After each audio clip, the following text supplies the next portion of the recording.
이번 시간부터 몇 시간에 걸쳐서 성경에 관한 교리, 성경이 도대체 뭐냐, 여기 이제 공부를 좀 하도록 하겠습니다. 여기 가서 보시면 그 교재에 성경이 어떤 책인가에 대한 정의가 이렇게 잘 나와 있습니다. 제가 먼저 한번 읽어 드릴 테니까 한번 뭘 의미하는지 여러분 한번 들으시면서 생각해 보면 좋을 것 같습니다. 성경은 하나님의 생각과 사람의 상태와 구원의 방법과 죄인의 운명과 신자의 행복을 담고 있다. 성경의 교리들은 거룩하고 그 훈계들은 구속력이 있으며 그 역사들은 진실하고 그 결정사항들은 바꿀 수 없다. 성경을 읽어 지혜롭게 되고 성경을 믿어 안전을 얻으며 성경의 내용을 실천하여 거룩한 자가 되라. 성경은 너를 인도할 빛과 너를 지탱할 음식과 너를 기쁘게 할 위로를 포함하고 있다. 성경은 여행자의 지도요, 순례자의 지팡이요, 항해사의 나침반이요, 군사의 칼이요, 그리스도인의 헌장이다. 성경 안에서 낙원이 회복되고 하늘이 열리며 지옥이 그 모습을 드러낸다. 주 예수 그리스도가 성경의 주인공이요, 우리의 행복이 성경의 계획이요, 하나님의 영광이 성경의 목적이다. 자주 그리고 천천히 기도하는 심정으로 성경을 읽으라. 성경이 내 기억 속에 박히게 하고 마음을 지배하게 하며 발걸음을 인도하게 하라. 성경은 부의 보고요, 영광의 낙원이요, 기쁨의 강이다. 내가 살아있을 때 주께서 이 성경을 주셨으니 또한 심판 때 이것을 펴시고 영원토록 너를 기억하실 것이다. 성경은 최고의 책임을 요구하여 수고에 대해서는 최고의 보상을 주되 그 안에 거룩한 내용들을 무시하는 자는 다 지옥불로 정죄할 것이다. 아주 성경에 대해서 잘 정의를 내려놨어요. 작자는 누군지 이제 알 수가 없습니다. 이제 조직신학 공부를 하다 보면 어느 데서는 성경에 대해서 거의 가르치지 않습니다. 하나님부터 시작해갖고 맨 끝에 종말론까지 하는데 성경에 대해서는 거의 가르치지 않아요. 근데 저희는 조직신학을 시작하면서 먼저 성경에 대해서 이야기하려고 그럽니다. 왜 그래요? 저와 믿는 하나님, 저와 여러분이 믿는 하나님, 저와 여러분이 의지하는 그 예수님, 우리가 앞으로 가게 될 천국, 믿지 않는 데 가게 될 지옥, 앞으로 이루어질 모든 일, 성경 밖에서 이야기하는 것은 아무 소용이 없습니다. 맞죠? 그렇기 때문에 성경이 어떤 책이고 성경이 어떻게 우리에게 전달이 돼 있고 또 성경의 역본들이 많은데 어떤 성경을 읽어야 되고 이것들을 먼저 정립을 하고 그 바른 성경 안에서 하나님이 누구시고 예수님이 누구시고 성령님이 누구시고 사탄이 어떻게 되고 마귀, 이걸 우리가 논의를 해야 그래야 순서가 이제 바른 그런 순서라고 이야기할 수가 있습니다. 그래서 오늘부터 시작해서 한 5시간 혹은 6시간에 걸쳐서 성경에 관한 교리, Doctrine of the Bible, 아니면 성경론에 대해서 우리가 공부를 해보도록 하겠습니다. 먼저 첫째, 성경이란 무엇이냐? 성경의 정의에 대해서 제가 잠깐 말씀드리겠습니다. 성경은 우리가 영어로 바이블이라고 얘기합니다. 바이블. 바이블은 마태복음 1장 1절 가서 보시면 뭐라고 이제 기록이 되어 있냐 하면 아브라함의 자손이시요 다윗의 자손이신 예수 그리스도의 세대에 대한 책이다, 이렇게 기록이 되어 있습니다. 개역성경엔 책이 빠져 있습니다. 책이에요. 예수 그리스도의 세대에 대한 책이에요. 이 책이 그리스 말로는 비블로스예요. 그 비블로스가 영어로 넘어오면서 바이블이 된 거예요. 그러니까 책이에요. 바이블은 뜻이 책이란 뜻입니다. 책.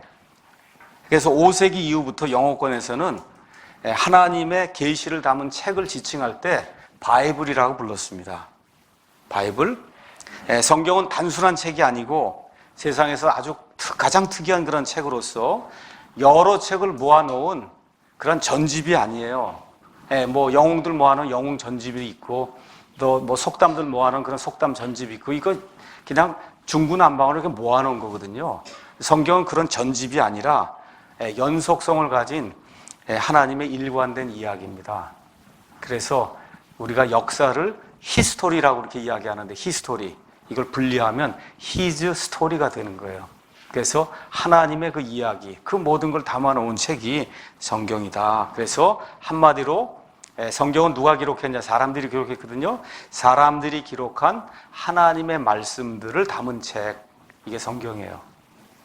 여기 나오는 말씀들, 이제부터 특별한 얘기가 없는 한 말씀들은 단어를 이야기하는 겁니다. 단어. 그러니까 하나님의 입에서 나온 모든 단어들을 사람들이 기록을 했거든요. 그 사람들이 기록해 놓은 하나님의 단어들, 이걸 담은 책이 성경입니다. 자, 성경은 여러분이 아시는 것처럼 모세오경부터 시작해서 요한계시록까지 이렇게 66권으로 기록이 되어 있습니다. 모세오경은 우리가 지난번에도 이야기했듯이 이 성경의 연대는 지금부터 약 6,000년 전에 온 하늘과 이 우주 공간이 이제 만들어졌다, 그렇게 얘기를 했습니다. 그래서 지금부터 약 6,000년 전에 아담과 이브가 이 땅에 이제 존재하게 됐고, 그때부터 1,000년쯤 지나서 누가 나타나요? 노아가 등장하게 되고, 1,000년쯤 지나서 아브라함이 등장하고, 아브라함부터 1,000년쯤 지나서 누가 등장해요? 다윗이 등장하고, 다윗부터 예수님까지 또 1,000년, 그렇게 되거든요. 그래서 모세는 누구하고 누구 사이에 들어요? 아브라함과 다윗 사이에 들어요. 한 500년경에. 그러니까 지금부터 약 3,500년쯤 전에 모세라고 하는 사람이 살았어요. 그 모세가 기록한 게 모세오경이에요. 모세오경. 그래서 지금부터 3,500년 전에 모세오경이 쭉 해서 이제 성경들이 기록되어 오다가 지금부터 얼마 전에 1900년 전에, 그러니까 AD 100년경에, AD 90년경에 요한계시록이 완성이 됩니다. 그러니까 성경 모세오경부터 시작해서 요한계시록까지는 약 1600년이라고 하는 그런 기간이 있었습니다. 그 기간 안에 여러 종류의 인간 기록자들이 나타났습니다. 그 안에는 다윗과 같은 왕도 있고, 아모스와 같은 농부도 있고, 베드로와 같은 어부도 있고, 누가와 같은 의사도 있고, 이사야 같은 정치가도 있고, 또 에스라라든지 아니면 바울과 같은 그런 학자도 있고, 이런 여러 종류의 그런 인간 기록자들이 기록한 한 책입니다. 그래서 그냥 우리가 바이블 한 책이라고 얘기해요. 완북이에요. 완북. 이 안에 물론 조그만 책들이 들어있지만 그 내용이 일관되게 똑같은 것을 이야기하고 있기 때문에 우리가 하나의 책으로 이제 볼 수가 있습니다. 그래서 신약 성경은, 구약 성경을 언급할 때 성경 기록이다, 영어로 스크립처다, 그렇게 이제 기록을 하고, 거룩한 성경 기록들, Holy Scriptures, 이렇게 이제 기록하기도 하고, 구약 성경을 가리키며 율법이라고 이야기하기도 하고, 모세의 율법과 대언자들의 글과 시편이라고 그렇게 이야기하기도 하고, 율법과 대언자들의 글이라고 얘기하기도 하고, 고린도후서 3장 14절에는 옛 상속 언약이다, 그렇게 이제 이야기하기도 합니다. 그게 구약 성경의 이름입니다. 구약과 신약 시대에, 이 신약 요 사이에는 약 400년 동안 하나님께서 아무 말씀도 하지 않으신 400년간의 침묵기가 있었습니다. 이 기간에 로마 가톨릭 교회가 신뢰하는 외경이라고 하는 불순한 그런 책들이 나오게 됩니다. 아시겠죠? 구약이 완성이 됐어요. 이렇게 구약이 약 이 모세로부터 시작해서 말라기가 예수님 오시기 약 400년 전 사람이거든요. 그러니까 한 1100년에 걸쳐서 구약 성경이 완성이 됐어요. 그 이후에 여기 400년 동안 하나님의 말씀이 존재하지 않았습니다. 하나님이 어떤 대언자를 사용해서 말씀하지 않았어요. 그때 마귀가 사람들을 사용해서 위경이라고 하는 이런 불순한 그런 문서들을 만들었는데, 이와 같은 그 외경이 로마 가톨릭 교회 정경으로 그렇게 이제 정착이 되는 그런 불행한 사태가 이제 생기게 됐습니다. 외경은 하나님의 영감을 받은 그와 같은 책이 아니에요. 나중에 이제 저희가 외경에 대해서 자세히 이제 공부하게 될 겁니다. 성경이 하나님의 말씀임을 보여주는 그와 같은 증거들, 성경 말씀 자체가 여러 가지로 우리에게 증언을 하고 있습니다. 히브리서 1장 1절 가서 보니까 과거에 여러 시대에 다양한 때에 하나님께서 대언자들을 통해서 말씀하셨다. 근데 이 마지막 시대에는 누구를 통해 말씀하신다고요? 자신의 아들 예수 그리스도를 통해 우리에게 말씀하신다, 이렇게 이야기합니다. 그래서 신구약 성경의 기록자들과 하나님의 아들 예수 그리스도는 성경이 하나님의 말씀임을 보여주는 직접적인 그러한 증인입니다. 그래서 우리 잠언 30장에 있는 말씀을 잠깐 보도록 하겠습니다. 잠언 30장 5절 6절 가서 보니까 이렇게 이제 기록이 되어 있습니다. 30장 5절 6절, 하나님의 모든 말씀은 순수하며, 여기 나오는 말씀도 다 단어입니다. 그러니까 저와 여러분이 성경을 이렇게 들고 있는데 성경 안에 단어가 빼곡히 들어있잖아요. 그렇죠? 이 모든 단어가 순수하다는 거예요.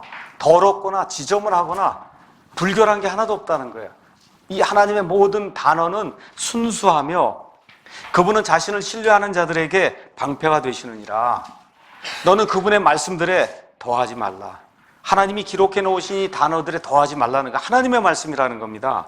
그분께서 너를 책망하실 터인즉 내가 거짓말쟁이로 드러날까 염려하느라. 이 말씀 안에다 무언가를 넣으면은 거짓말이 된다는 거예요. 그럼 거짓말을 지은 사람이 내가 거짓말쟁이가 된다는 겁니다. 하나님께서 경고해 주시는 거예요. 디모데후서 3장 15절에서 17절 우리가 조금 전에 이제 공부를 했는데, 모든 성경 기록은 하나님의 영감으로 주신 것으로 교리와 책망과 바로잡음과 의로 교육하기에 유익하니 이것은 하나님의 사람이 완전하게 되어 모든 선한 일에 철저히 갖추어지게 하려 합니다. 저와 여러분이 하나님의 사람을, 하나님의 일을 하기 위해선 하나님의 말씀으로 충만해야 돼요. 그래서 여기 하나님께서 이와 같은 말씀을 주시면서 베드로후서 1장 20절, 21절에 가서 보니까 뭐라 기록이 되어 있냐면, 먼저 이것을 알라. 성경 기록의 대언, 성경 기록은 대언이라는 거예요. 하나님의 말씀들을 하나님의 대언자들이 대언해 놓은 게 지금 이 성경 기록인데, 이건 결코 어떤 사적인 해석에서 난 게 아니다. 베드로가 잠자다가 무슨 생각이 나서 성경을 기록한 게 아니라는 거예요. 사도 바울이 뭘 보고는 자기 나름대로 해석해서 기록해 놓은 게 아니라는 겁니다. 21절 대언은, 성경의 그 기록은 옛적에 사람의 뜻으로 말미암아 나오지 아니하였고 오직 하나님의 사람들은 성령님께서 자기들을 움직이시는 대로 말하였느니라. 이게 성경 기록이라는 겁니다. 그래서 성경은 처음부터 끝까지 이 성경 말씀 자체가 하나님이 우리에게 기록해 주신 그와 같은 말씀이라고 증언하고 있습니다. 그래서 시편 19편 7절에서 이제 11절 가서 보면 하나님의 말씀에 6가지 특징이 나옵니다. 그래서 하나님의 말씀이 사람 속에 들어가면 어떤 변화를 일으키는가, 그 내용이 시편 19편 7절에서 11절에 나와 있어요. 여러분과 제가 어떤 위인전을 읽거나 세상의 어떤 사람들의 수필이나 좋은 글을 읽으면, 그러면 저와 여러분의 정신 건강에 도움을 줄 수 있습니다. 그런데 영적인 문제에는 그런 좋은 책들이 아무 도움이 되질 않아요. 저와 여러분의 영적인 건강에 도움을 줄 수 있는 유일한 책은 이 책뿐이 없어요. 왜 그래요? 하나님의 말씀이기 때문에. 왜 그래요? 하나님은 영이시기 때문에. 그렇죠? 하나님께 경배하는 자들이 영과 진리로 경배할지니라. 예배뿐만 아니라 하나님을 늘 흠모하고 숭배하고 하나님께 모든 영광을 돌리는 것 자체를 경배라고 하는 그런 단어를 사용했는데, 하나님이 영이세요. 그러니까 저와 여러분의 영이 편하려면, 그러면 하나님의 말씀을 통해서 저와 여러분이 계몽을 받아야 됩니다.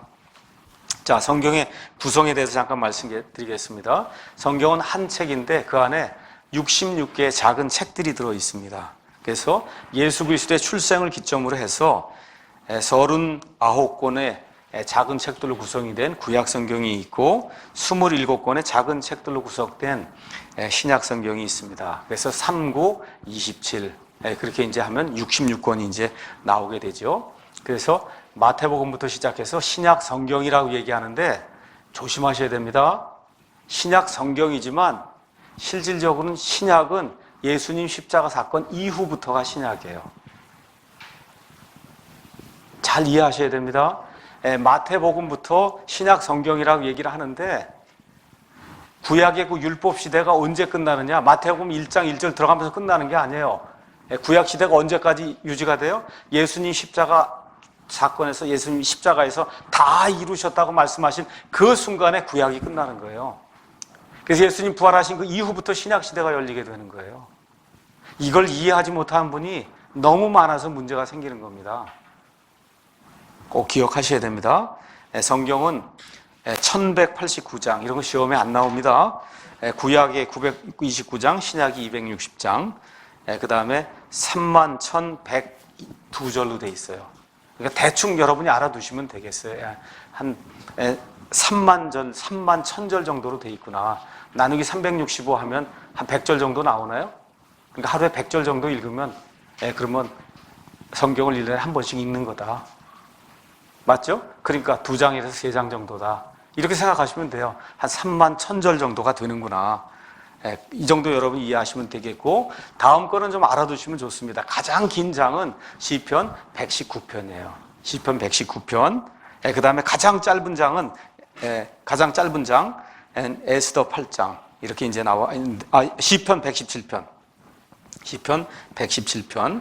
그 다음에 성경에 장이 총 몇 개가 있다고 말씀드렸는데 1189장이 있는데, 이 1189장 이거에 딱 중간이 되는 장은 시편 117편입니다. 시편 117편. 이 정도는 여러분이 그냥 상식적으로 알아두면 좋겠습니다. 자, 그러면 구약 성경은 히브리 말과 그 다음에 아람 말로 그렇게 기록이 됐습니다. 히브리 말, 아람 말, 거의 대부분이 히브리 말로 기록이 돼 있고, 일부가 예를 들어 스라고 쓴 건 에스라입니다.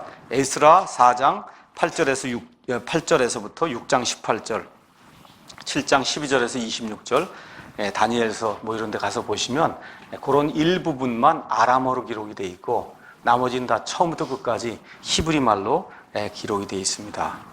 이제 구약 성경의 그 배경과 이런 것들에 대해서는 구약 성경 개론 여러분이 이제 공부하시면 자세히 알겠고, 단지 여기서 이제 성경론이기 때문에 구약 성경이 어떻게 구성이 되어 있는가 간단하게 제가 설명을 하도록 하겠습니다. 구약 성경 크게 세 부분으로 나뉘어 있습니다. 우리가 한번 가서 누가복음에 있는 말씀을 잠깐 살펴보겠습니다.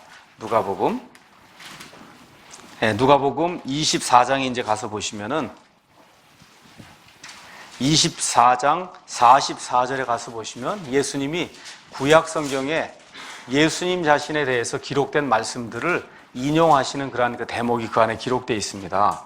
거기에 뭐라고 기록되어 있냐면, 그분께서 그들에게 이르시되 내가 여전히 너희와 함께 있었을 때 너희에게 말한 말들 곧 모세의 율법과 대언자들의 글과 시편에 나에 관하여 기록된 모든 것이 반드시 성취되어야 하리라 한 말들이 이것들이라. 이게 무슨 얘기예요? 이게 구약 성경의 세 부분을 이야기하는 겁니다.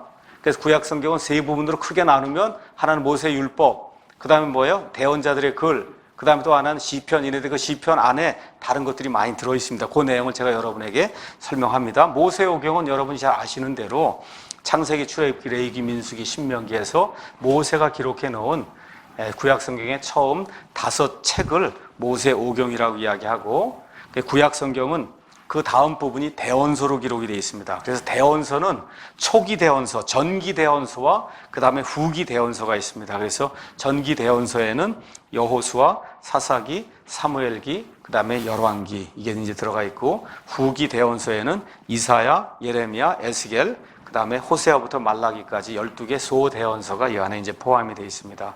그 다음에 아까 시편이라고 얘기한 게 이 정확한 용어로는 거룩한 기록들.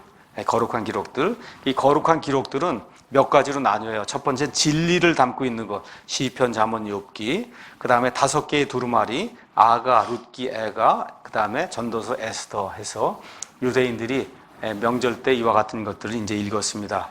그 다음에 맨 마지막에 다니엘, 에스라, 느헤미야, 역대기.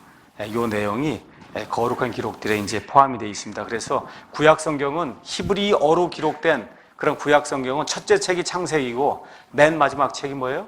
역대기입니다. 역대기. 아시겠죠? 지금의 배열하고는 다릅니다. 그래서 반드시 그거 하나 아셔야 돼요. 역대기가 맨 끝에 있는 책이에요. 히브리어 성경에는. 그래서 이 배열과 이런 모든 것은 아마 김은수 목사님이 강의하시는 구약 성경 개론에 거기서 이제 자세하게 이제 다루게 될 걸로 그렇게 이제 알고 있습니다. 요 정도만 여러분이 이제 알아두시면 되겠고, 그럼 신약 성경은 어떤 말로 기록이 됐냐? 그리스 말로 기록이 됐어요. 근데 그리스 말에도 종류가 여러 가지가 있는데, 어떤 그리스 말로 기록이 됐냐? 코인의 그릭, 코인의 그릭이라고 하는 건 말 그대로 시장에서 일반 상인들과 일반 평민들이 말하던 이와 같은 그러한 그리스 말, 이걸 코인의 그리스어로 이제 기록이라고 이야기하는데, 그래서 이 안에는 역사를 다루는 사복음서, 그 다음에 사도행전, 그 다음에 사도들의 서신서, 그 다음에 마지막으로 미래에 일어날 일들을 담고 있는 계시록을 이제 구성이 되어 있습니다. 여러분이 잘 아시겠지만 처음에 성경 기록이 주어졌을 때는 지금처럼 장과 절의 구분이 없었습니다. 장과 절의 구분이 없었어요. 근데 장과 절의 구분이 없으니까 너무나 어렵죠, 찾기가. 그렇죠? 그렇게 되니까 장과 절을 넣어야 되겠다는 그와 같은 시도가 이제 이루어지기 시작했습니다. 그래서 고대 유대인들은 회당에서 사용하기 위해 구약 성경을 몇 부분으로 이제 나누었고 주후 9세기경에 절을 표시했습니다. 성경의 모든 책을 장으로 나눈 것은 주후 13세기경에 휴고라고 하는 사람들, 이런 사람들을 통해서 이루어졌고, 주후 1551년에 우리가 소위 공인본문이라고 하는 스테판 성경이라고 이제 이야기할 때 그걸 지은 스테파누스 아니면 스테판이라는 사람이 신약 성경에 절을 붙였습니다. 이 사람이 절을 붙여놓은 이 구조가 지금 여기 성경에 나와 있는 이 구조입니다. 그러니까 처음부터 장과절이 있는 게 아니었다. 그래서 약 13세기 이후부터 장과절이 이렇게 이제 성경 안에 붙기 시작해서 그래서 16세기 중반쯤에 우리 킹제임스 성경은 1611년에 나온 거잖아요. 그렇죠? 1611년에 성경이 나올 때는 이미 장과절이 이렇게 확립이 된 그런 상태에서 그래서 이 66권으로 성경이 다 나눠진 이런 상태에서 그래서 성경이 나오게 됐다. 이렇게 이제 이해를 하시면 되겠습니다. 자, 성경의 주제와 그 내용에 대해서 잠깐 이제 살펴보겠습니다. 성경은 우주가 만들어지면서 시간이 들어오기 시작했어요. 그러니까 시간 개념을 이렇게 생각해 보시면 영원전 과거가 있습니다. 사람이 생각해 볼 수 없는 그러한 그 차원의 영원전 과거가 있고 지금부터 약 6천년 전에 시간, 우리가 셀 수 있는 그런 시간의 개념이 지금부터 6천년 전에 들어오기 시작했어요. 그리고서 이제 새하늘과 새 땅이 이제 이루어지게 되면 앞으로 다가올 영혼이 생기게 돼요. 그것도 우리가 헤아릴 수 없는 그런 영역에 있는 그와 같은 차원의 그런 일입니다. 그래서 이 성경은 영원전 과거부터 시작해서 앞으로 다가올 미래의 그런 영혼까지 그 모든 것들, 이런 모든 것들이 어떻게 이루어지는가를 우리에게 보여주고 있습니다. 자, 그럼 성경의 총 주제가 뭐냐?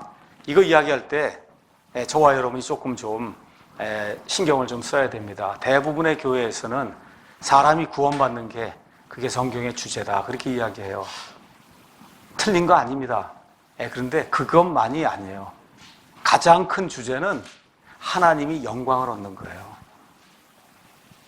아시겠죠? 하나님이 영광을 얻는 거를 하나님의 왕국이 임한다 그렇게 얘기하는 거예요. 이해하시겠습니까? 하나님이 영광을 얻어요. 모든 일이 하나님이 원하는 뜻대로 이루어져요. 그래서 예수님께서 너희는 이렇게 기도해라. 하늘에 계신 우리 아버지요. 그렇죠? 하늘에서 아버지의 뜻이 이루어진 것처럼 땅에서도 이루어지기를 원합니다. 그래서 하나님의 뜻이 이루어지는 그게 하나님의 왕국이에요. 왕국. 그러니까 쉽게 말씀드려서 하나님의 뜻이 이루어지는 그 왕국을 통해서 하나님이 영광 받는 거 그게 가장 큰 주제예요. 그 주제를 이루려고 하다 보니까 거기에 뭐가 있어요? 사람의 구원이 들어가 있는 거예요. 여러분 이해하시겠습니까? 하나님이 영광 받는 게 제일 중요한 겁니다. 하나님이 영광 받는 그 안에 사람의 구원이 포함이 되어 있는 겁니다. 하나님이 영광 받는 그 일에. 그 다음에 인간을 구속하실 주 예수 그리스도가 총 주제예요. 성경의 궁극적인 주제, 하나님의 영광, 그걸 이루기 위해서 예수 그리스도라고 하는 그런 분이 이 땅에 오셔서 모든 일들을 이루시는 거.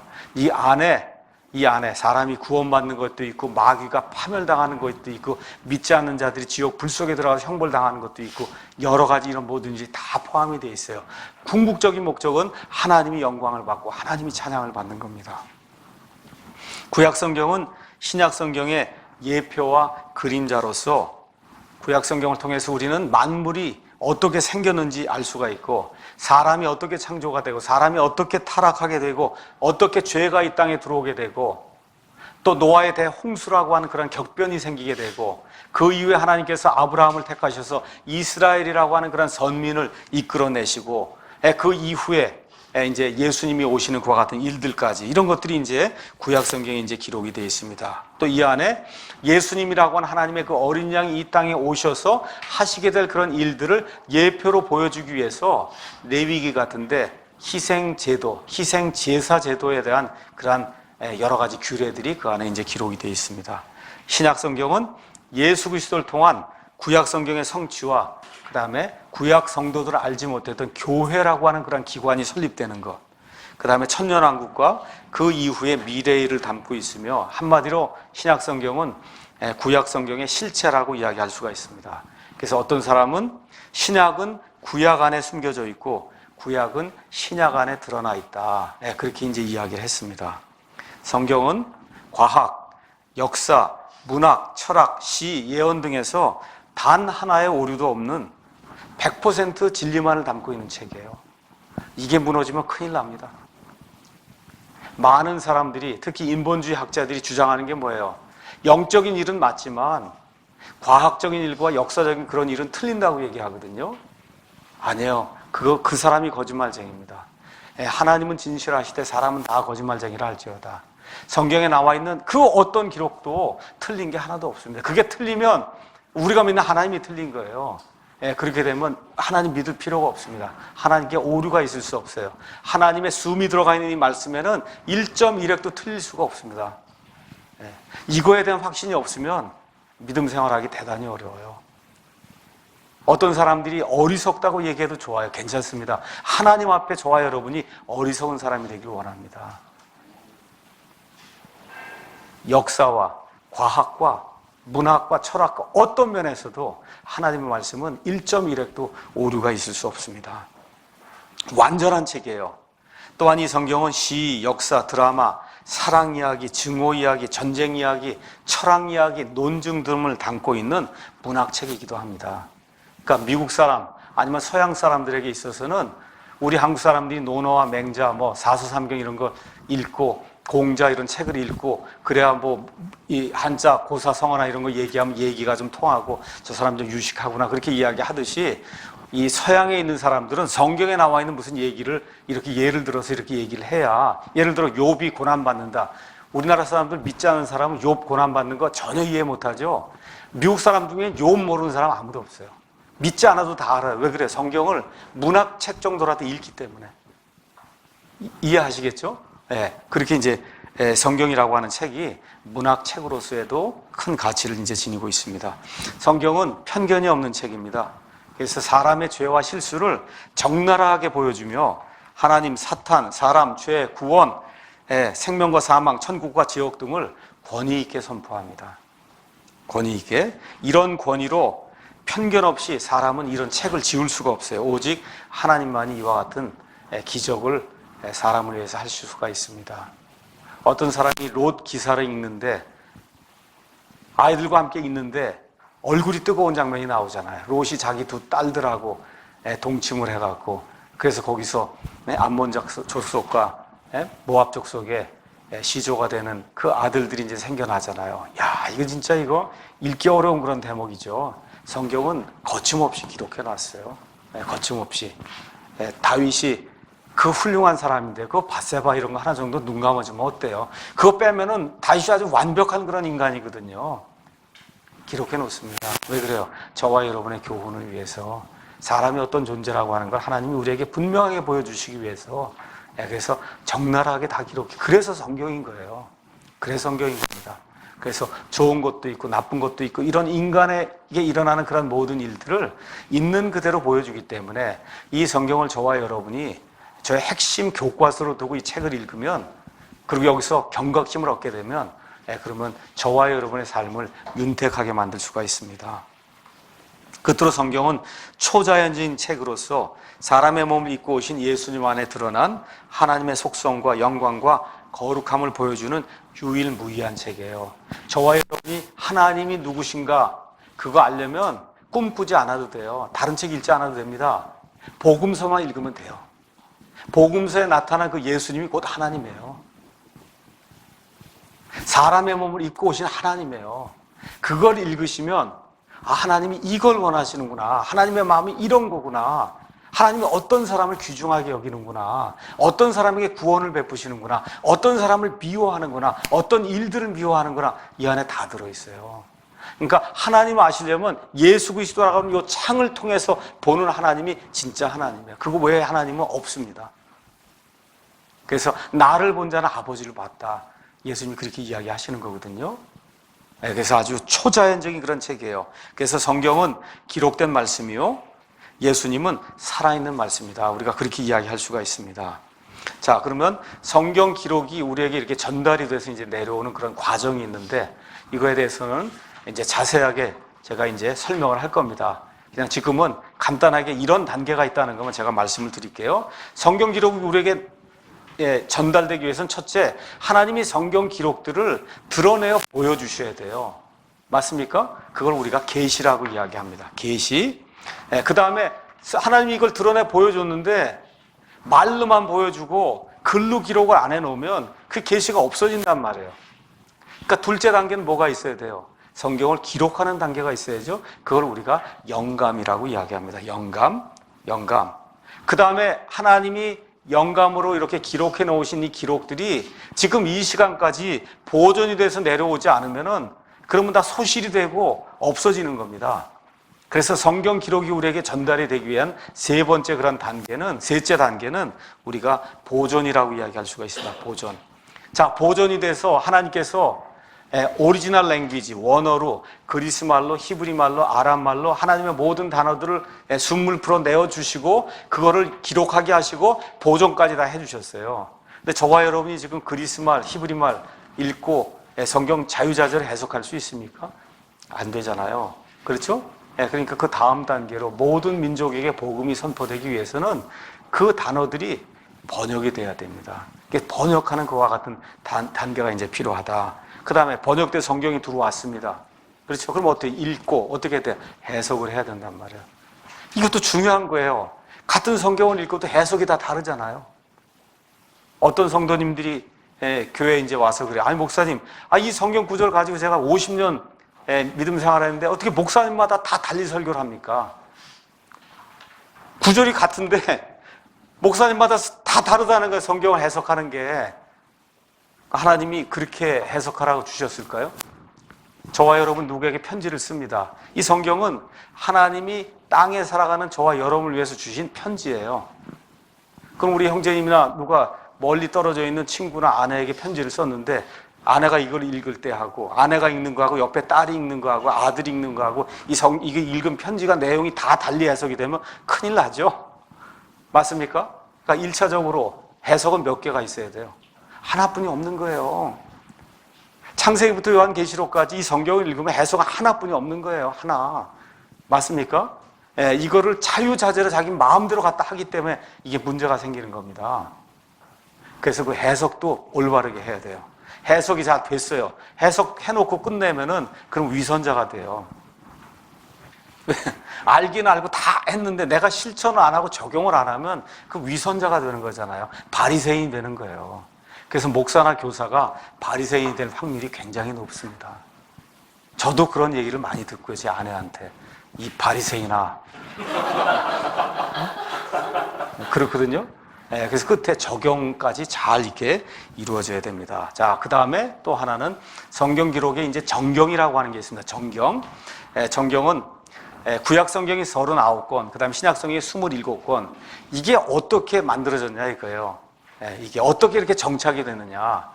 그것도 이제 우리가 다시 공부할 겁니다. 이것은 한마디로 하나님의 영감이 들어있는 그런 책은 하나님이 정경으로 정하시는 겁니다. 하나님이. 그래서 정경은 측량하는 막대기로서 다른 것들을 비교하고 대비하는 그런 표준을 이제 이야기합니다. 그래서 유대교와 기독교는 처음부터 끝까지 구약 성경은 39권, 신약 성경 27권만 정경으로 인정했어요. 천주교처럼 외경도 정경으로 인정하지 않았습니다. 또한 정경의 본문 형태는 항상 대부분의 성도들이 사용했던 다수 본문을 기준으로 해서 정경이 이제 기록이 됐습니다. 자, 그러면 성경의 확산과 그 다음에 보편적인 그 성경에 대해서 제가 잠깐 말씀을 드리겠습니다. 처음으로 세상에 잘 알려진 영어 신약 성경은 1370년경에 위클리프라고 한 사람이 만든 영어 성경이에요. 위클리프. 그래서 위클리프는 라틴어로 기록된 그 천주교 성경을 영어로 다 번역을 한 그와 같은 사람입니다.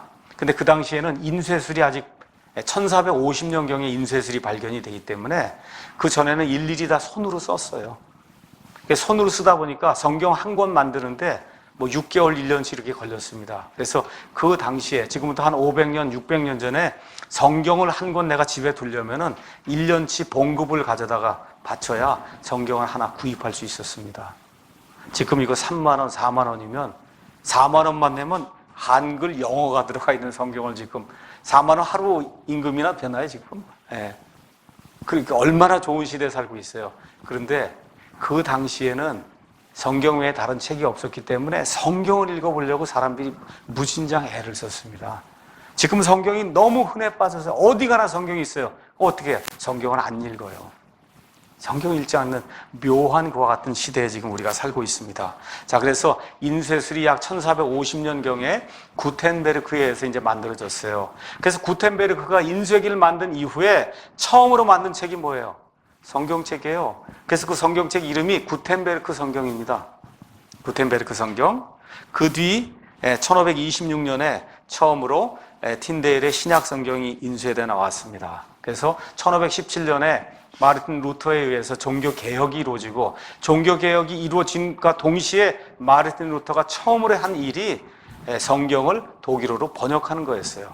그래서 에라스무스의 그리스어 본문을 가지고 신약 성경을 번역하고 또 구약 성경을 번역하고, 또 이 당시에 틴데일이라고 하는 사람도 루터하고 아마 같이 같은 시대를 살았으니까, 그래서 이 에라스무스의 그리스어 본문을 가지고 신약 성경을 이제 만들었습니다. 그 다음에 1535년에 카버데일이라고 하는 사람이 처음으로 신구약을 포함한 성경 전서를 발간했습니다.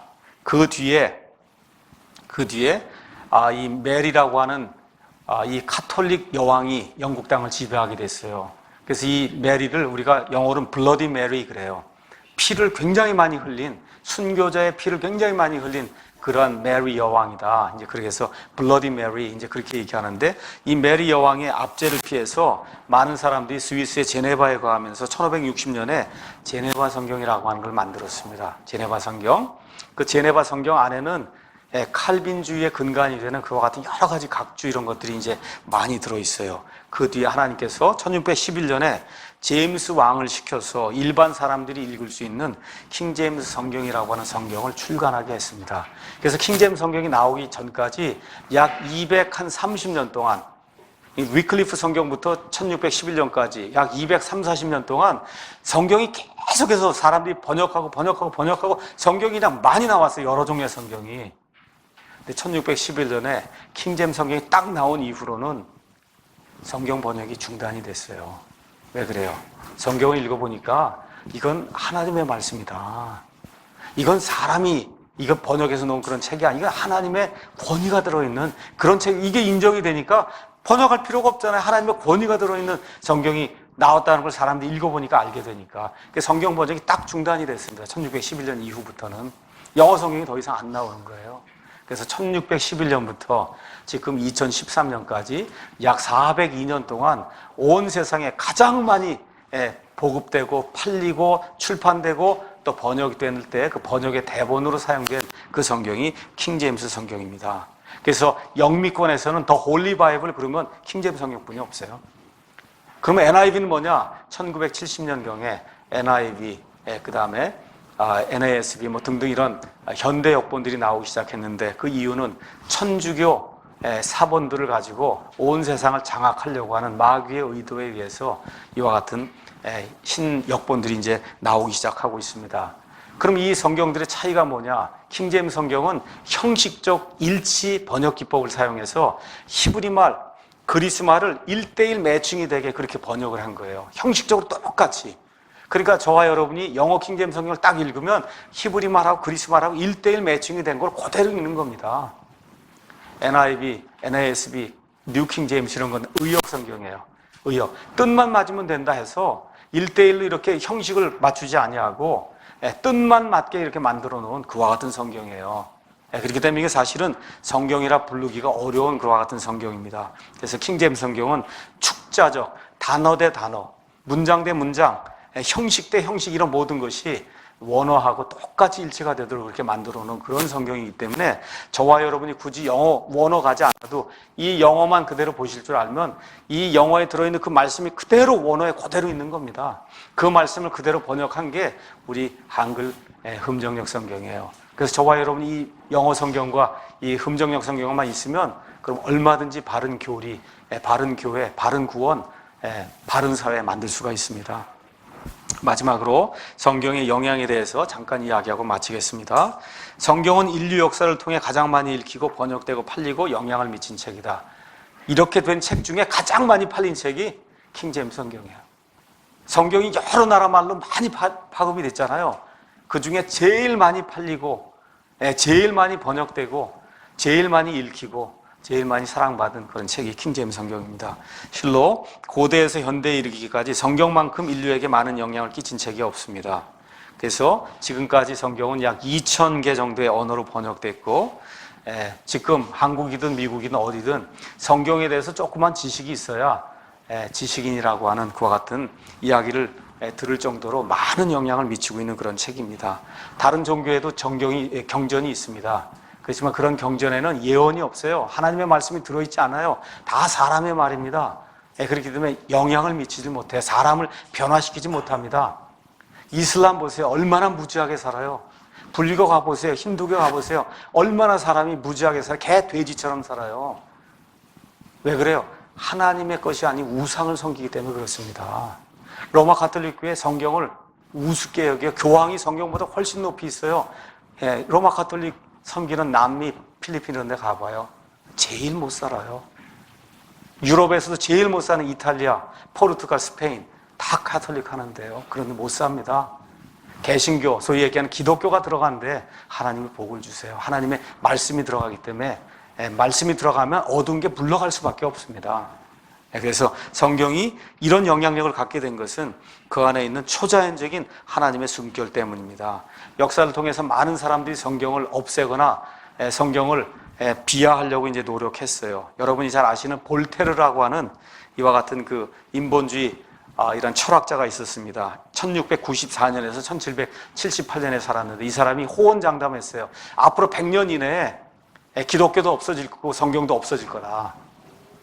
그런데 그 말대로 되지 않고 오히려 볼테르가 살던 집이 성경을 저장하고 성경을 인쇄하는 그와 같은 집으로 바뀌었어요.